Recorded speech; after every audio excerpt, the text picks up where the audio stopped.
Hi everyone.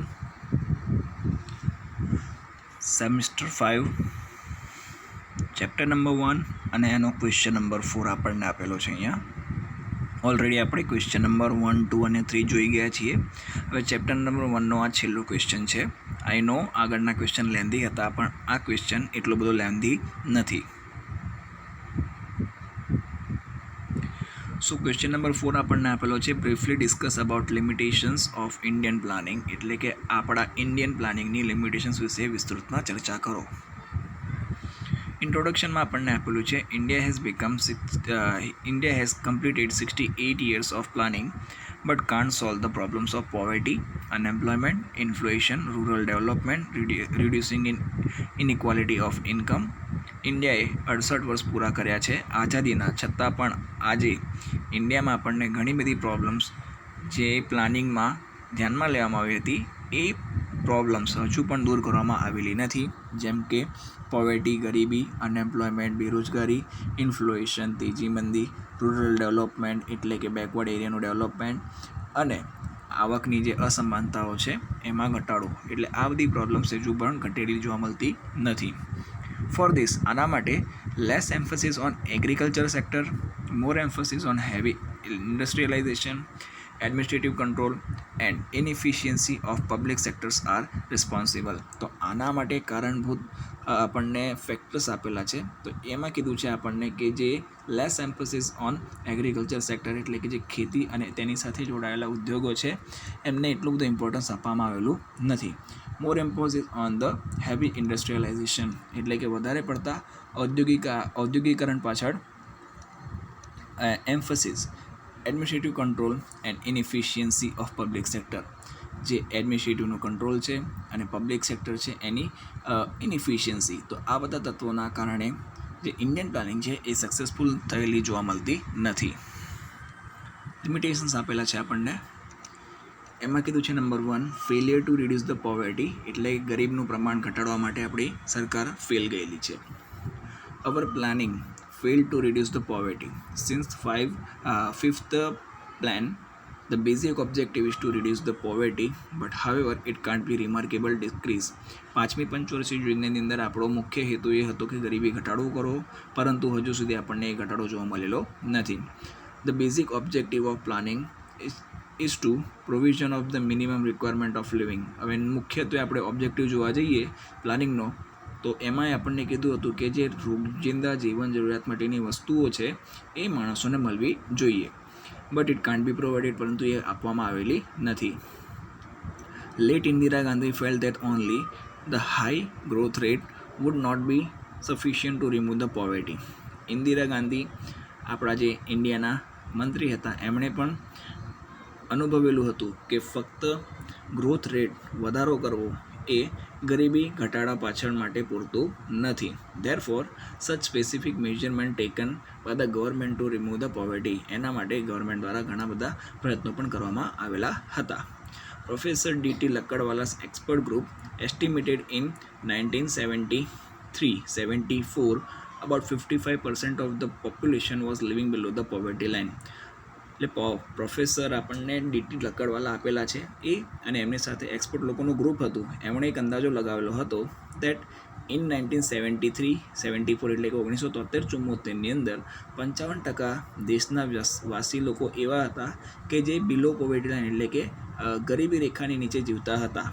And 1987-88 this proportion had come down to 39%, અને એ જ આપણને 1987-88માં ઘટાડો થઈને 39 એટલે કે 39% સુધી પહોંચેલું જોવા મળે છે.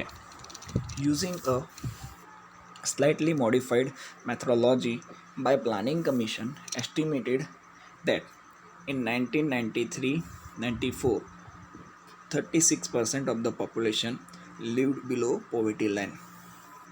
અને આ જ સ્ટ્રેટેજીની અંદર મેથોડોલોજીની અંદર થોડું ઘણું સુધારો વધારો કરીને આપણને એક અંદાજો મળ્યો હતો કે 1993-94ની અંદર 36% લોકો ગરીબ લાઇનની નીચે જીવતા હતા. નંબર 2 છે ફેલિયર ટુ પ્રોવાઇડ એમ્પ્લોયમેન્ટ, એટલે કે રોજગારી આપવામાં પણ અસફળતાઓ મળેલી છે. It was assumed that the problem of unemployment will be automatically solve through the growth planning. એવું ખાલી આશા રાખવામાં આવેલી હતી કે પ્લાનિંગના ગ્રોથની સાથે સાથે જે અનએમ્પ્લોયમેન્ટ છે એ ઘટી જશે, પરંતુ એ થયું નહીં. The government did not adopt the employment oriented strategy of development. આપણી ગવર્મેન્ટ દ્વારા પણ રોજગારી વધારવા માટેની સ્ટ્રેટેજીને એપ્લાય કરેલી ન હતી. India has emphasis on growth rather then employment. ઇન્ડિયાએ સૌથી વધારે પડતું ગ્રોથને મહત્ત્વ આપેલું હતું, એમ્પ્લોયમેન્ટને મહત્ત્વ આપેલું ન હતું. And અડોપ્ટેડ capital intensive production technique. એને શું કર્યું હતું? જે કેપિટલ ઇન્ટેન્સિવ એટલે કે ઉદ્યોગો જેની અંદર મશીનરી વધારે ચાલતી હોય એવી ટેકનોલોજી અને એવા પ્રોડક્શનને વધારે મહત્ત્વ આપેલું હતું, રાધર દેન લેબર ઇન્ટેન્સિવ પ્રોડક્શન, જેની અંદર આપણને મજૂર લોકોની જરૂરિયાત એટલી બધી જોવા મળતી ન હતી. Therefore, the problem of unemployment, underemployment and disgustive employment went up. અને એના જ કારણે બેકારી, અંડરએમ્પ્લોયમેન્ટ એટલે કે જે તમારી ક્ષમતા છે એના કરતાં નીચલી કક્ષાનું કામ કરવું એને અંડરએમ્પ્લોયમેન્ટ કહેવામાં આવે છે. એન્ડ ડિસ્ગસિવ એમ્પ્લોયમેન્ટ એટલે કે જે તમારી રોજગારી છે એનું ક્યારેય કંઈ નક્કી હોય નહીં, તમને ગમે ત્યારે જોબમાંથી કાઢી મૂકવામાં આવે તેવી પ્રકારની રોજગારી. આ બધી રોજગારીમાં શું જોવા મળે છે? વધારો થયેલો જોવા મળે છે. પછી છે failure to reduce inequality of income and wealth એટલે કે આવક અને સંપત્તિની અસમાનતામાં ઘટાડો કરવામાં પણ નિષ્ફળતાઓ મળેલી છે આપણી સરકારને. The basic objective of Indian planning is two reduce the inequality of income and wealth, but result is reverse. પરંતુ એનું ખરેખરનું જે રિઝલ્ટ છે એ કેવું છે? રિવર્સ જોવા મળે છે, એટલે કે ઊંધું જોવા મળે છે. Maximum benefit of the development are receive by the limited rich people. સૌથી વધારે પડતો ફાયદો જો કોઈને થતો હોય તો એ પણ કોણ છે? અમુક જ પૈસાવાળા માણસો છે. Therefore, એના કારણે the rich people have become more rich and poor people become very poor. જેના કારણે પૈસાવાળા લોકો વધારે પૈસાદાર થાય છે અને ગરીબ લોકો અતિ ગરીબ થયેલા આપણને જોવા મળે છે. This inequality is found not only in industrial sector. આ આપણને અસમાનતા ખાલી ઇન્ડસ્ટ્રીયલ સેક્ટરમાં જ નહીં, but in agriculture sector also, એટલે કે જે એગ્રીકલ્ચર સેક્ટર છે ત્યાં પણ જોવા મળે છે. એના પછી આપ્યું છે failure to stop the growth of black money એટલે કાળા નાણાંના જે વધારો થઈ રહ્યો હતો એને રોકવામાં પણ આપણી સરકાર અસફળ થયેલી છે. The main limitation of our planning is to increase the growth rate of the black money is more than compare to increase the growth rate of the national income. આપણી ઇન્ડિયાની સરકાર છે એ સૌથી વધારે પડતી કોની પાછળ વધારે કામ કરતી હતી કે જે ગ્રોથ રેટ છે નેશનલ ઇન્કમનો એને વધારવો, પણ એની સામે બીજી વસ્તુ હતી બ્લેક મની, કાળું નાણું, એના ઉપર એટલું બધું ધ્યાન આપવામાં આવેલું ન હતું.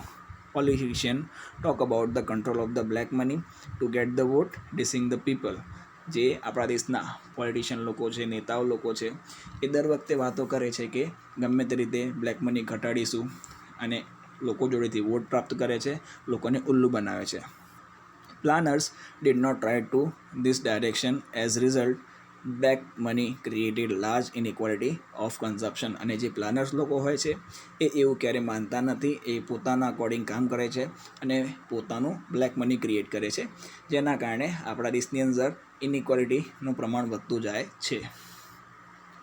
પછી છે failure to reduce the centralisation of economic power એટલે કે જે આર્થિક તાકાત હોવી જોઈએ એનું સેન્ટ્રલાઇઝેશન ન થવું જોઈએ, તો છતાં પણ આપણા દેશની અંદર જે ઇકોનોમિક પાવર છે એ સેન્ટ્રલાઇઝ થયેલી જોવા મળે છે. One of the main principle of socialism as accepted by our planners for the reduction of centralisation of economic power. આપણા દેશની અંદર વાત કરીએ તો સમાજની અંદર મુખ્ય પ્રિન્સિપલ એ છે કે ગમે તે રીતે કોઈ પણ પાવરનું સેન્ટ્રલાઇઝેશન થવું જોઈએ નહીં. બટ એકચ્યુઅલી પરંતુ ખરેખરમાં centralisation of economic power has increase in India. પરંતુ આજે ઇકોનોમિક પાવર્સ છે એનું ઘણું બધું સેન્ટ્રલાઇઝેશન થયેલું ઇન્ડિયામાં જોવા મળે છે. અકોર્ડિંગ ટુ જવાહરલાલ નહેરુના મત મુજબ monopoly is the enemy of socialism. એમણે કીધું છે કે જે ઇજારો છે, જે મોનોપોલી છે એ સમાજનું શું છે? દુશ્મન છે. ઓકે. પછી ફેલિયર ઓફ એગ્રીકલ્ચર સેક્ટર એટલે કે જે આપણા દેશનું મુખ્ય વસ્તુ છે એગ્રીકલ્ચર, ખેતી ક્ષેત્ર, એ ક્ષેત્રને પણ શું જોવા મળ્યું છે? ઘણું બધું નુકસાન થયેલું જોવા મળે છે. Indian economy is an agriculture economy. આપણું દેશ એ કેવું છે? એગ્રીકલ્ચર ઇકોનોમી ધરાવતો દેશ છે. It shares is employment is major, અને સૌથી વધારે જો એમ્પ્લોયમેન્ટ મળતી હોય તો એ પણ ખેતીમાંથી જ મળતી હતી. બટ હાવેવર, પરંતુ ક્યાંક ને ક્યાંક the 5-year plans fail to pay attention to the agriculture sector except for the first 5-year plan. પરંતુ આપણા દેશની અંદર જે પંચવર્ષીય યોજનાઓ થાય છે એ એટલું બધું ખેતી પાછળ ધ્યાન આપી શકેલી નથી, ફક્ત પહેલી પંચવર્ષીય યોજનાને છોડીને. The use of the consumption of the chemical fertilization, high yielding variety program, irrigation, production of the modern machinery, etc. આજે અમુક વસ્તુ કીધેલી છે કે સારા જાતના કેમિકલ ફર્ટિલાઇઝેશન, સારા એવા લોકોને માહિતી આપનારા વેરાયટીના પ્રોગ્રામ, સિંચાઈ, production of the modern machinery, આ બધી વસ્તુ જે મળવી જોઈએ ખેતી ઉદ્યોગને એ મળી શકેલી નથી. ઓકે, પછી છે નેગ્લેક્ટ રૂરલ ડેવલપમેન્ટ, એટલે કે જે બેકવર્ડ્સ એરિયા છે એનું ડેવલપમેન્ટ ધ્યાનમાં લેતું નથી.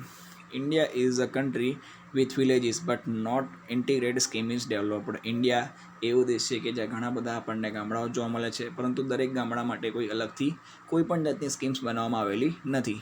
After the 68 years of planning, most of the village do not get the pure drinking water facility. 68 વર્ષ થયા છે આપણા દેશને આઝાદ થયા, છતાં પણ હજુ પણ એવા ગામડાઓ ઇન્ડિયાની અંદર છે કે જેમને હજુ પણ પીવાલાયક પાણી મળી રહેતું નથી.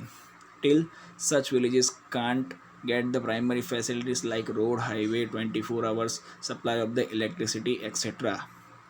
હજુ પણ આપણા દેશમાં એવા બધા પણ રાજ્યો જોવા મળે છે કે જ્યાં એમની પ્રાઇમરી જરૂરિયાતની વસ્તુઓ જેમ કે રોડ છે, હાઈવે છે, 24 કલાક પાણીની સપ્લાય કે પછી ઇલેક્ટ્રિસિટીની સપ્લાય એ જોવા મળતી નથી. કંટ્રોલ ઓવર પોપ્યુલેશન, એટલે કે વસ્તી ઉપર કંટ્રોલ લાવી શકી નથી આપણો દેશ.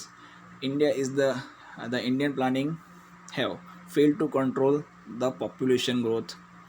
ઇન્ડિયાની પ્લાનિંગ એ જે પોપ્યુલેશન ગ્રોથ છે એને ઘટાડવામાં પણ ફેલ ગયેલી છે. Like China, Indian government can't financially facilities for family planning techniques and satisfy it. ચાઇનાની જેમ જ ઇન્ડિયાની ગવર્મેન્ટ પણ શું થઈ છે, ફેલ થયેલી છે કે જે ફેમિલી પ્લાનિંગની ટેકનિક્સ છે એને વધારવા માટે અને એને સંતોષવા માટે. દેન છે રિજનલ ઇનઇક્વાલિટીઝ, એટલે કે જે અમુક રિજનલ એરિયાઝ છે એની અંદર ઇનઇક્વાલિટીઝ આપણા દેશમાં જોવા મળે છે. In India the advantage of economic development is not available to each state equally. એટલે કે આપણા દેશની અંદર જે અલગ અલગ રાજ્યો છે, દરેક રાજ્યોને આપણને એક સરખો ડેવલપમેન્ટ થયેલો જોવા મળતો નથી, એક સરખો ફાયદો થયેલો જોવા મળતો નથી. This has increase the regional inequalities. આના જ કારણે આપણને શું જોવા મળે છે, રિજનલ ઇનઇક્વાલિટીઝ જોવા મળે છે. Like Bihar, Orissa, Rajasthan, Uttar Pradesh have remained underdeveloped as compared to Gujarat, Punjab, Haryana and Maharashtra. આપણને બિહાર, ઓરિસ્સા, રાજસ્થાન, યુપી અંડરડેવલપ્ડ જોવા મળે છે, જ્યારે એમની સામે ગુજરાત, પંજાબ, હરિયાણા અને મહારાષ્ટ્ર એ એમના કરતાં વધારે ડેવલપ્ડમાં ગણવામાં આવે છે. ઓકે, સો આ આપણો ક્વેશ્ચન નંબર 4 છે ફ્રોમ ચેપ્ટર નંબર 1. ઓકે, અને આ આપણો છેલ્લો ક્વેશ્ચન હતો. સ્ટીલ તમને કોઈ પણ જાતનો ડાઉટ હોય, કોઈ પણ જાતની ક્વેરીઝ હોય તો તમે મને સંપર્ક કરી શકો છો. યુ કેન મેલ મી, તમે મને મેલ કરી શકો છો on my ID sankalplan@gmail.com and you can also WhatsApp me, તમે મને વોટ્સએપ પણ કરી શકો છો on my WhatsApp number 8780505433. Okay, so અહીંયા આપણો ચેપ્ટર નંબર 1 કમ્પ્લીટ થાય છે. મળીએ in the next lecture with chapter number 2. Till then, study hard, read hard. Bye bye. Take care.